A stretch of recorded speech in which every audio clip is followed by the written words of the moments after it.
যুদ্ধের ময়দানে ক্ষেপণাস্ত্রের বিস্ফোরণ যেমন ছিল তেমনি চলছিল আরেকটি অদৃশ্য যুদ্ধ। গোপন অভিযান, গোয়েন্দা তৎপরতা আর হত্যার নেপথ্যে পরিকল্পনা। ঠিক যখন যুক্তরাষ্ট্রের মধ্যস্থায় যুদ্ধবিরতির আলোচনা এগোচ্ছিল, তখনই সামনে এসেছে এক বিস্ফোরক অভিযোগ। ইরানের দুই শীর্ষ আলোচক, পররাষ্ট্রমন্ত্রী আব্বাস আরাকচি এবং পার্লামেন্ট স্পিকার মোহাম্মদ বাঘের গালিফকে হত্যার পরিকল্পনা করেছিল ইসরায়েল। শুধু তাই নয়, এমন পদক্ষেপ শান্তি আলোচনা ভেস্তে দিতে পারে এই আশঙ্কায় উদ্বিগ্ন হয়ে পড়েছিল যুক্তরাষ্ট্র বলে দাবি করা হচ্ছে। যদি এসব অভিযোগ সত্য হয়, তবে মধ্যপ্রাচ্যের সাম্প্রতিক সংঘাতের নেপথ্যের চিত্র নিয়ে নতুন প্রশ্ন উঠতে পারে। কি ঘটেছিল পর্দার আড়ালে? মার্কিন কর্মকর্তাদের দাবি, তেহরানের সঙ্গে অন্তর্বর্তীকালীন শান্তি চুক্তি নিয়ে যখন ওয়াশিংটন কূটনৈতিক তৎপরতা চালাচ্ছিল, ঠিক সেই সময় ইসরায়েল তাদের ইরানের শীর্ষ নেতৃত্বের বিরুদ্ধে আরও কঠোর পদক্ষেপ নিতে পারে এমন আশঙ্কা তৈরি হয়। কারণ যুদ্ধের শুরু থেকেই ইরানের সামরিক এবং রাজনৈতিক নেতৃত্বকে লক্ষ্যবস্তু করার কৌশল অনুসরণ করছে তেল আবিব বলে বিভিন্ন আন্তর্জাতিক প্রতিবেদনে উল্লেখ করা হয়েছে। মার্কিন কর্মকর্তাদের ভাষ্য অনুযায়ী সে সময় পররাষ্ট্রমন্ত্রী আব্বাস আরাকচি এবং পার্লামেন্ট স্পিকার মোহাম্মদ বাঘের গালিবাফ শুধু উচ্চপদস্থ সরকারি কর্মকর্তাই ছিলেন না, তারা যুক্তরাষ্ট্র এবং ইরানের মধ্যে চলমান আলোচনার গুরুত্বপূর্ণ সেতুবন্ধন হিসেবেও কাজ করছিলেন।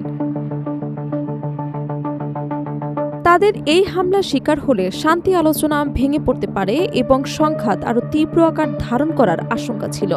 এ কারণেই যুক্তরাষ্ট্র মধ্যপ্রাচ্যের কয়েকটি মিত্র দেশকে তাদের নিরাপত্তা নিয়ে সতর্ক থাকতে বলেছিলেন বলে দাবি করা হচ্ছে। মার্কিন কর্মকর্তাদের মূল্যায়ন ছিল, যুদ্ধের উত্তপ্ত পরিস্থিতিতে এই দুই নেতাকে সম্ভাব্য সামরিক লক্ষ্য হিসেবে বিবেচনা করা হলেও আলোচনার সময় তাদের ওপর হামলা হলে তা শুধু কূটনৈতিক সংকটই সৃষ্টি করত না, বরং যুদ্ধবিরতির সম্ভাবনাও নষ্ট হয়ে যেতে পারত। প্রতিবেদন অনুযায়ী ইসরায়েলের লক্ষ্য ছিল শুধু সামরিক স্থাপনা ধ্বংস করা নয়, ইরানের রাজনৈতিক নেতৃত্বের উপরও চাপ সৃষ্টি করা।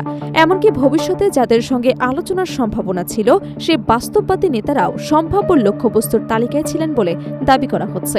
এই তালিকায় সাবেক পার্লামেন্ট স্পিকার আলী লারিজানি এবং সাবেক পররাষ্ট্র কামাল খারজকাজির নামও উল্লেখ করা হয়েছে। মার্কিন কর্মকর্তাদের মতে, যুদ্ধ শুরুর পর খুব অল্প সময়ের মধ্যে যুক্তরাষ্ট্র এবং ইসরায়েলের কৌশলগত লক্ষ্য আলাদা হতে শুরু করে। ওয়াশিংটন যখন সংঘাত থামিয়ে আলোচনার মাধ্যমে সমাধান খুঁজতে আগ্রহী ছিল, তখন ইসরায়েল সামরিক চাপ অব্যাহত রাখার পক্ষেই অবস্থান নেয়। দ্য ওয়াল স্ট্রিট জার্নালের এক প্রতিবেদনে দাবি করা হয়েছে, শুরুতেই আব্বাস আরাকচি এবং মোহাম্মদ বাঘের গালিবাফ ইসরায়েলের সম্ভাব্য লক্ষ্যবস্তুর তালিকায় ছিলেন। পরে যুক্তরাষ্ট্র আলোচনায় আগ্রহ দেখানোর পর সাময়িকভাবে তাদের নাম সেই তালিকা থেকে সরিয়ে নেওয়া হয়।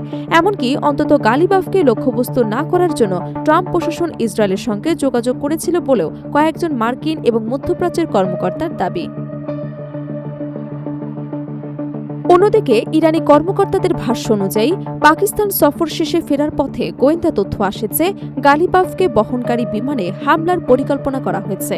একই সঙ্গে দুই ইসরায়েলি যুদ্ধবিমান ইরানের পশ্চিম সীমান্তের দিকে অগ্রসর হচ্ছে বলেও সতর্কবার্তা পাওয়া যায়। পরিস্থিতির গুরুত্ব বিবেচনায় গালিবাফের বিমান নির্ধারিত গন্তব্যে না গিয়ে জরুরি ভিত্তিতে মাশহাদে অবতরণ করে।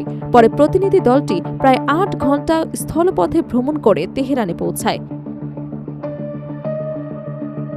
ইরানি কর্মকর্তাদের দাবি, এর আগেও গালিবাফ অত্যন্ত দুবার প্রাণঘাতী হামলা থেকে অল্পের জন্য রক্ষা পান। তাদের ভাষ্য অনুযায়ী একটি বাংকারে উচ্চ পর্যায়ের বৈঠকের সময় হামলায় তিনি ধ্বংসস্তূপের নিচে চাপা পড়েছিলেন, পরে তাকে উদ্ধার করা হয়। তবে নিরাপত্তা ঝুঁকি এবং হত্যার আশঙ্কা সত্ত্বেও ইরানের আলোচকরা কূটনৈতিক উদ্যোগ থেকে সরে আসেনি। মে মাসে তারা কাতারে এবং জুনে সুইজারল্যান্ডে মার্কিন প্রতিনিধিদের সঙ্গে বৈঠকে অংশ নেন। অর্থাৎ সংঘাতের মধ্যেও আলোচনা চালিয়ে যাওয়ার সিদ্ধান্তে অটল ছিল তেহরান। এদিকে ইসরায়েল এখন পর্যন্ত এসব অভিযোগের বিষয়ে কোনো আনুষ্ঠানিক মন্তব্য করেনি। অন্যদিকে যুক্তরাষ্ট্রের পক্ষ থেকে জানানো হয়েছে, প্রেসিডেন্ট ডোনাল্ড ট্রাম্প এখনও মধ্যপ্রাচ্যের শান্তি প্রক্রিয়া অব্যাহত রাখার পক্ষে অবস্থান করছে।